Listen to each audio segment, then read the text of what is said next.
and we have done Shringar, the many faces of Indian beauty, which when I was re-looking at it today, I thought what a gorgeous book it is, and I want to thank Kapish and his father, Rajan Mehra, who actually commissioned me to do that book, and what a beautiful book that was. And now, almost 15 years later, it is Body Sutra.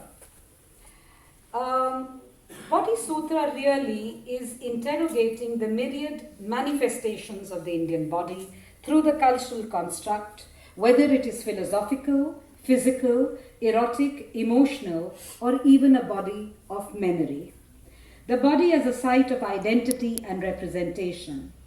In the Body Sutra, I kind of celebrate, valorize the body, and encapsulate also within it the spiritual and the temporal body in its many manifestations.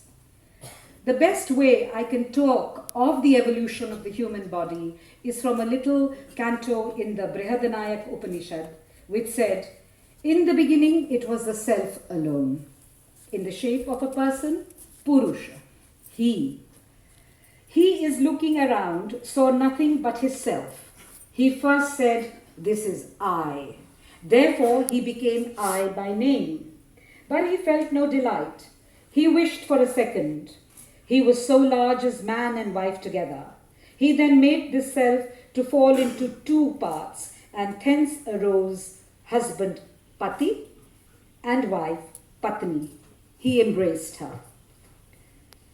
Over time, the artistic representation of the body developed its own iconography. Developing from the canonical Shilpa Shastras, where the idealized body becomes more corporeal, I moved to the classical perfection in the Gupta age, when the sensuous and the sacred came together. The subject, naturally, is encyclopedic in content. The book is a mere taster of the vast Brahmand, or the world in which the body is situated. The book traces the shifting patterns of the representations of the body through 5,000 years of history, from the ancient to the contemporary. Therefore, the Body Sutra gives an extraordinary insight into India's pluralistic and diverse culture. With the underpinnings of the Rasa theory, which emerges from the Natya Shastra, the weaving together of prose, poetry, and art become the focus of this book. Body Sutra, in many ways, is not just my own work. And at this point, I want to bring in all my wonderful young team, which helped me a lot in creating this beautiful book. I want to sincerely thank my intern, Julia Trujillo, who came here all the way from Paris and lived in India for 4 years and is now working in Korea.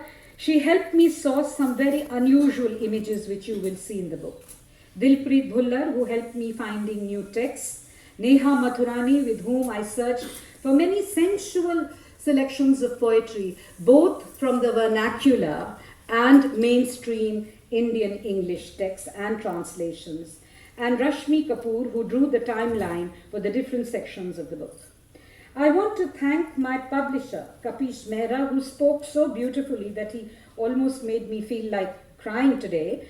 I saw him as a very young man who was learning the ropes of the business when his father was in the process of handing over.